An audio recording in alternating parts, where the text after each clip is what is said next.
ሰላም እንዴት ናችሁ? ውድ የጄኤምኤም ቴሌቪዥን ተመልካቾቻችን የሰዓቱን ክርስቲያናዊ ሀገር አቀፍና ዓለም አቀፍ መረጃዎችን ይዘን ወደ እናንተ ቀርበናል። በቅድሚያ አርዕስተ ዜና። የኢትዮጵያ ወንጌላውያን አብያተ ክርስቲያናት ህብረት አዲስ ፕሬዝዳንት ተመረጠ። የመካነ ኢየሱስ ልማትና ማህበራዊ አገልግሎት ኮሚሽን የሰላም ትምህርት ኮርስ ዲዛይን ማረጋገጫ አውደ ጥናት ተካሄደ። ለኢየሱስ ክርስቶስ ትንቢታዊ ራዕይ የወንጌል አገልግሎት ዓለም አቀፍ ቤተ ክርስቲያን የክብር ዕውቅና ሽልማት ተበረከተ።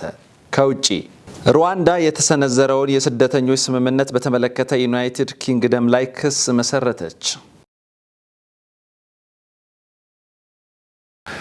የኢትዮጵያ ወንጌላውያን አብያተ ክርስቲያናት ህብረት አዲስ ፕሬዝዳንት ተመረጠ። ፓስተር ደረጀ ታፈሰ የኢትዮጵያ ወንጌላውያን አብያተ ክርስቲያናት ህብረት ፕሬዝዳንት ሆነው ተመርጠዋል። የኢትዮጵያ ወንጌላውያን አብያተ ክርስቲያናት ህብረት ትላንት ጥር 22 2018 ዓ.ም በተካሄደው ጉባኤ ፓስተር ደረጀ ታፈሰ ፓስተር ጻድቁ አብዶን በመተካት የኢትዮጵያ ወንጌላውያን አብያተ ክርስቲያናት ህብረት ፕሬዝዳንት ሆነው እንዲመሩ እንደመረጣቸው አስታውቋል። የኢትዮጵያ ወንጌላውያን አብያተ ክርስቲያናት ህብረት ባካሄደው 40ኛ ጠቅላላ ጉባኤ የኃላፊነት ዘመናቸውን ባጠናቀቁት ፓስተር ጻድቁ አብዶ ምትክ ነው ፓስተር ደረጀ ታፈሰን ፕሬዝዳንት አድርጎ የመረጣቸው። ፓስተር ደረጀ ከዚህ ቀደም በህብረቱ የሚሽንና ቲዮሎጂ መምሪያ ዳይሬክተር ሆነው ሲሰሩ መቆየታቸው ተነግሯል።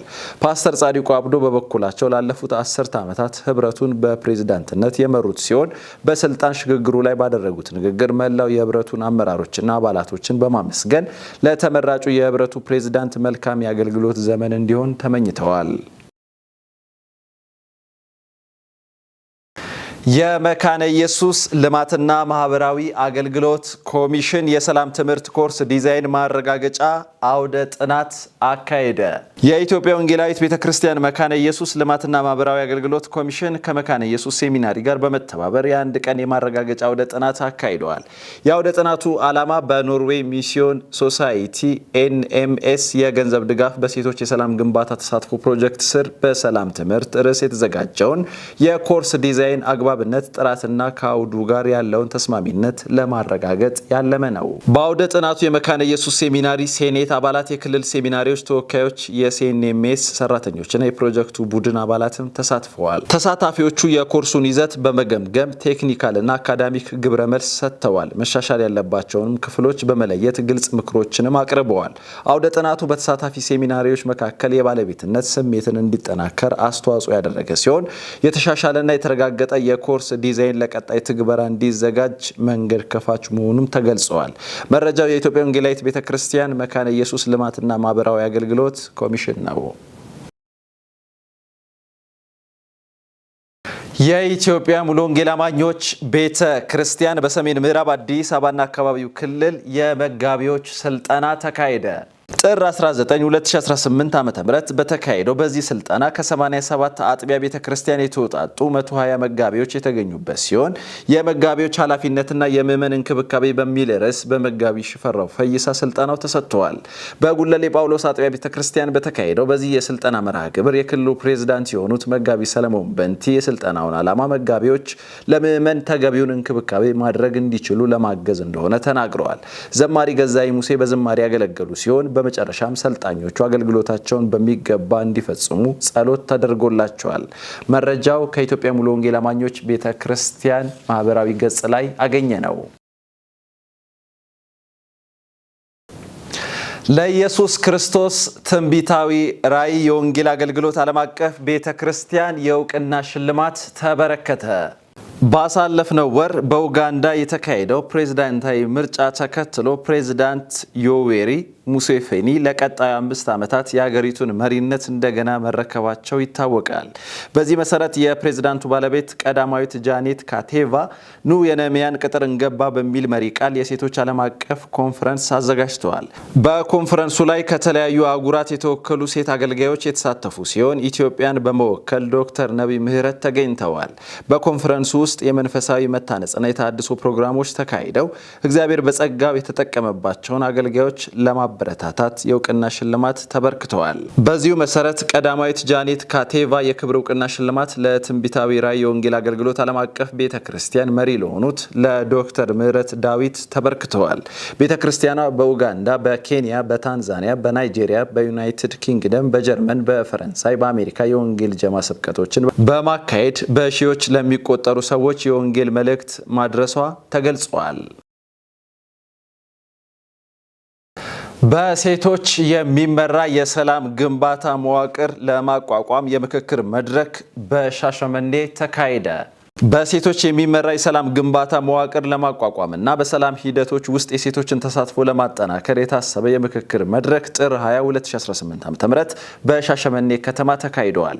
መድረኩ በኢትዮጵያ የሃይማኖት ተቋማት ጉባኤ የሰላም አብሮነትና የጋራ መግባባት መምሪያ አማካኝነት በኦሮሚያ ክልል ምዕራብ አርሲ ዞን ውስጥ ያሉ ወንዶ፣ ስራሮና ሻላ ወረዳዎችን ያካተተ መሆኑ ተገልጿል። የቤተ ክርስቲያኗ የሰላም አብሮነትና የጋራ መግባባት መምሪያ ኃላፊ አቶ ዮሐንስ ሹማ መድረኩ አራት ዋና ዓላማዎች እንዳሉት በመግለጽ ሴቶች በሰላም ግንባታ ሂደት ያላቸውን ሚና መገንዘብ፣ የሴቶች የሰላም ጥረቶች ዓለም አቀፋዊና ሀገራዊ አውዶችን መረዳት፣ በግጭት ትንተና፣ በውይይት ማመቻቸት ሂደቶች ላይ የሚያስፈልጉ መሰረታዊ ክህሎቶችን ማጎልበትና የሴቶች የሰላም መዋቅር መመስረት እንደሚያካትቱ አስረድተዋል። አቶ ዮሐንስ ሴቶች በግጭት ወቅት ዋነኛ ተጎጂዎች መሆናቸውን በመግለጽ ዘላቂ ሰላም ለማምጣት ያላቸው ሚና እጅግ የላቀ መሆኑን አመላክተዋል። በመሆኑም ሴቶች የግጭት ሰለባ እንዳይሆኑና ሰላምን ለማስፋት ለማጽናት ኃላፊነታቸውን በአግባቡ እንዲወጡ ግንዛቤ ማጎልበትና አደረጃጀት መፍጠር አስፈላጊ መሆኑን ጠቁመዋል። መድረኩ ሴቶች በሰላም ግንባታ ስራ ላይ በስፋት እንዲሳተፉ በማበረታታት እንደ ሀገር ዘላቂ ሰላም ለመገንባት የሚደረገውን ጥረት በእጅጉ የሚያግዝ መሆኑ ተገልጿል። መረጃው የኢትዮጵያ የሃይማኖት ተቋማት ጉባኤ የህዝብ ግንኙነት ሚዲያ አገልግሎት ነው። ውድ የጄኤምኤም ቴሌቪዥን ተመልካቾቻችን ዜናዎቻችን እንደቀጠሉ ይገኛሉ። አሁን ደግሞ ወደ ውጪ ዜናዎች እናመራለን። ሩዋንዳ የተሰረዘውን የስደተኞች ስምምነት በተመለከተ ዩናይትድ ኪንግደም ላይ ክስ መሰረተች። ባልደረባችን ዳንኤል አንተነ ዝርዝሩን እንደሚከተለው ያቀርበዋል።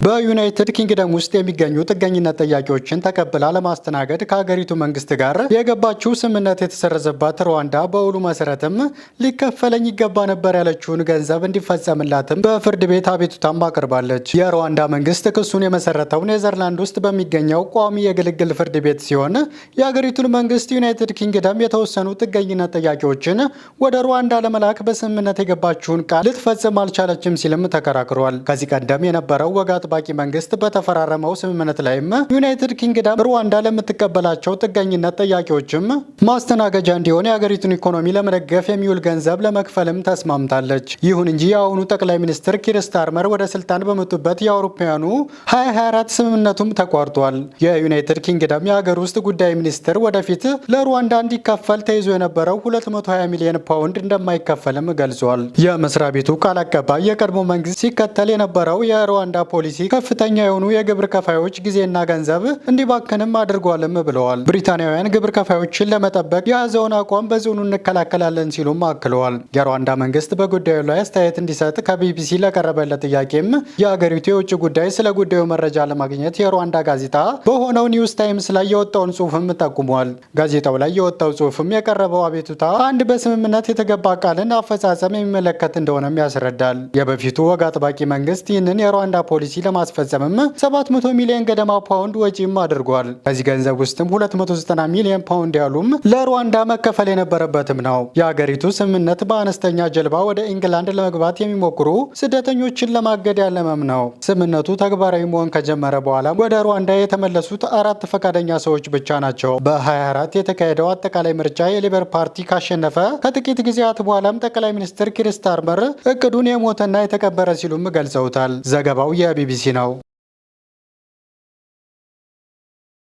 ስፔን በሀገሯ ያለ ፍቃድ ለሚኖሩ እስከ 800,000 ለሚደርሱ ስደተኞች ህጋዊ የመኖሪያ ፍቃድ ልትሰጥ ነው ተባለ። ስፔን በአገሯ ያሉ በመቶ ሺዎች ለሚቆጠሩ ስደተኞች የህጋዊ ፍቃድ ልትሰጥ እንደሆነ ገልጻል። የስፔን የስደተኞች ሚኒስተር ኤልማ ሳይዝ በስፔን ያለ ፍቃድ ያሉ ስደተኞች በስፔን እስከ 1 ዓመት የሚቆይ የስራ ፍቃድና የመኖሪያ ፍቃድ እንዲያገኙ እንደሚደረግ ገልጸዋል። ፍቃዱ የሚሰጠው ከፈረንጆች ታህሳስ 31 2025 በፊት ወደ ስፔን ለገቡ ስደተኞች መሆኑና በስፔን ከ5 ወራት በላይ ስለመኖራቸው ማስረጃ ለሚያቀርቡ እንዲሁም የወንጀል ታሪክ ለሌለባቸው ነው ተብለዋል። በውሳኔው በስፔን የሚኖሩ ከ500 ሺህ እስከ 800 ሺህ ስደተኞች ተጠቃሚ ይሆናሉ ተብሎ ይጠበቃል። ሚኒስትሩ ስደተኞች ፖሊሲው ወደ ስራ ከገባ በኋላ ከመጪው ሚያዝያ ወር ጀምሮ ማመልከት እንደሚችሉ ተገልጿል። ዘገባው የአፍሪካ ኒውስ ነው። ውድ የጄኤምኤም ቴሌቪዥን ተመልካቾቻችን አርዕስተ ዜናዎችን እናስታውሳችሁ። የኢትዮጵያ ወንጌላውያን አብያተ ክርስቲያናት ህብረት አዲስ ፕሬዝዳንት ተመረጠ። የመካነ ኢየሱስ ልማትና ማህበራዊ አገልግሎት ኮሚሽን የሰላም ትምህርት ኮርስ ዲዛይን ማረጋገጫ አውደ ጥናት ተካሄደ። ለኢየሱስ ክርስቶስ ትንቢታዊ ራዕይ የወንጌል አገልግሎት ዓለም አቀፍ ቤተ ክርስቲያን የክብር እውቅና ሽልማት ተበረከተ። ከውጪ ሩዋንዳ የተሰነዘረውን የስደተኞች ስምምነት በተመለከተ ዩናይትድ ኪንግደም ላይ ክስ መሰረተች። ውድ የጄኤምኤም ቴሌቪዥን ተመልካቾቻችን ለሰዓቱ ያዘጋጀነው ክርስቲያናዊ ሀገር አቀፍና ዓለም አቀፍ መረጃዎቻችን ይህንን ይመስሉ ነበረ። ዜናውን ወደ እናንተ ያደረስኩት እኔ ኤልያስ ወንድሙ ሲሆን ያዘጋጁት ነጻነት ዋቁማ፣ ዳንኤል አንተነህ በጋራ በመሆን ነው። ውድ ተመልካቾቻችን ከቀሪ የጄኤምኤም ቴሌቪዥን ፕሮግራም ጋር እንድትቆዩ ጋበዝኩኝ። ሰላም ለእናንተ ይሁን።